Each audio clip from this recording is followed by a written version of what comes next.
என்னதான் எல்லா இடத்துலயும் வாழைக்காய் வறுத்து சாப்பிட்டாலும் கல்யாண வீடுகளில் வைக்கிற வாழைக்காய் வறுவல் தனியா டேஸ்டா சூப்பரா இருக்கும். இப்ப வாங்க அந்த வாழைக்காய் வறுவலை நம்ம வீட்டிலேயே எப்படி செய்யலாம் அப்படிங்கறத பார்க்கலாம். இந்த வீடியோவை பார்க்கறதுக்கு முன்னாடி ப்ளீஸ் இந்த வீடியோக்கு ஒரு லைக் போட்டுருங்க. அப்படியே பக்கத்துல இருக்கிற பெல் ஐக்கானையும் டொங்கின்னு தட்டி விட்டுருங்க. ஃபர்ஸ்ட் இந்த வாழைக்காய் வறுவலுக்கு ஒரு சின்னதா மசாலா ரெடி பண்ணணும். ஒரு சில அளவு தேங்காய் எடுத்து பொடிசா கட் பண்ணி வச்சிருக்கேன். அது ஒரு 3 to 4 போல முந்திரி, ஒரு 2 பச்சை மிளகாய், ஒரு அரை ஸ்பூன் அளவுக்கு சோம்பு, இது எல்லாத்தையும் ஒரு மிக்ஸி ஜார்ல போட்டு நல்லா பேஸ்ட் பதத்துக்கு அரைச்சி எடுத்து வச்சுக்கோங்க. இதுதான் நான் இன்னைக்கு ஒரு 2 கிட்ட மீடியம் சைஸ் அளவு வாழைக்காய் எடுத்து கொஞ்சம் பெருசா இந்த ஷேப்ல கட் பண்ணி வச்சிருக்கேன். இப்போ இந்த வாழைக்காயில ஒரு அரை ஸ்பூன் அளவுக்கு மஞ்சள் தூளும் ஒரு ஸ்பூன் அளவுக்கு உப்பும் போட்டு நல்லா மிக்ஸ் பண்ணி விட்டுட்டு ஒரு 5 to 10 நிமிஷத்துக்கிட்ட ஊற வச்சிடலாம். அடுத்ததா ஒரு அகலமான கடாய் எடுத்து வச்சுக்கோங்க. அதுல ஒரு 2 ஸ்பூன் அளவுக்கு நம்ம எண்ணெய் சேர்த்துக்கலாம்.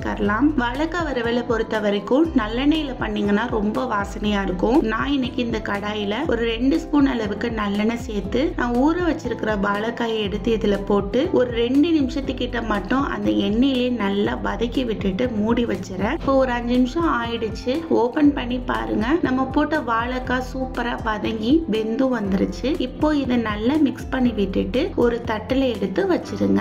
அடுத்ததா அதே கடாயில கூட 2 ஸ்பூன் அளவுக்கு எண்ணெய் சேர்த்துக்கலாம். எண்ணெய் நல்லா காஞ்சதும் இதுல அரை ஸ்பூன் சோம்பு, 1 ஸ்பூன் கடுகு, 1 ஸ்பூன் உளுந்து, இது எல்லாத்தையும் போட்டு நல்லா பொரிச்சு விட்டுக்கலாம். நம்ம போட்ட கடுகு உளுந்து இது ரெண்டுமே நல்லா பொரிஞ்சு வந்த பிறகு இதுல ஒரு கொத்து அளவு கிட்ட கருவேப்பிலை சேர்த்து அதையுமே நல்லா மிக்ஸ் பண்ணி விட்டுக்கலாம். இது எல்லாமே நல்லா பொரிஞ்சு வந்த பிறகு நான் இன்னைக்கு ஒரு பெரிய சைஸ் அளவு பெரிய வெங்காயமா எடுத்து நல்லா பொடிசா கட் பண்ணி வச்சிருக்கேன். அதையும் இதுல போட்டு அது கூட சேர்த்து நல்லா வதக்கி விட்டுக்கலாம். நம்ம போட்ட வெங்காயத்தோட பச்சை வாசனை எல்லாம் போயிட்டு நல்ல ஒரு கண்ணாடி பதத்துக்கு வரட்டும். இந்த டைம்ல இதுல ஒரு பெரிய சைஸ் அளவு தக்காளி பழமா எடுத்து கட் பண்ணி வச்சிருக்கேன். அதையும் தக்காளி வதங்குறதுக்கு தேவையான அளவு உப்பும் அது கூடவே ஒரு அரை ஸ்பூன் அளவுக்கு இஞ்சி பூண்டு விழுதும் சேர்த்து எல்லாத்தையும் நல்லா மிக்ஸ் பண்ணி விட்டுக்கலாம். நம்ம போட்ட தக்காளி ஓரளவுக்கு நல்லா சாஃப்டா வதங்கி வரட்டும். தக்காளி இருந்த இடம் தெரியாம நல்லா வதங்கி வந்த பிறகு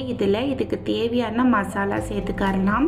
ஒரு ஸ்பூன் அளவுக்கு மிளகாய் தூள், அரை ஸ்பூன் ஜீரகத்தூள், அரை ஸ்பூன் குழம்பு மல்லித்தூள், அடுத்ததா ஃபர்ஸ்ட் நம்ம அரைச்சோம் இல்லையா தேங்காய் பேஸ்ட், இது எல்லாத்தையும் போட்டு அது கூட சேர்த்து நல்லா வதக்கி விட்டுக்கலாம். நம்ம போட்ட மசாலா எல்லாமே இது கூட சேர்ந்து நல்லா மிக்ஸ் ஆகி வந்த பிறகு இதுல கொஞ்சமா தண்ணி ஊத்தி நல்ல கிரேவி பதத்துக்கு மிக்ஸ் பண்ணி விட்டுக்கோங்க.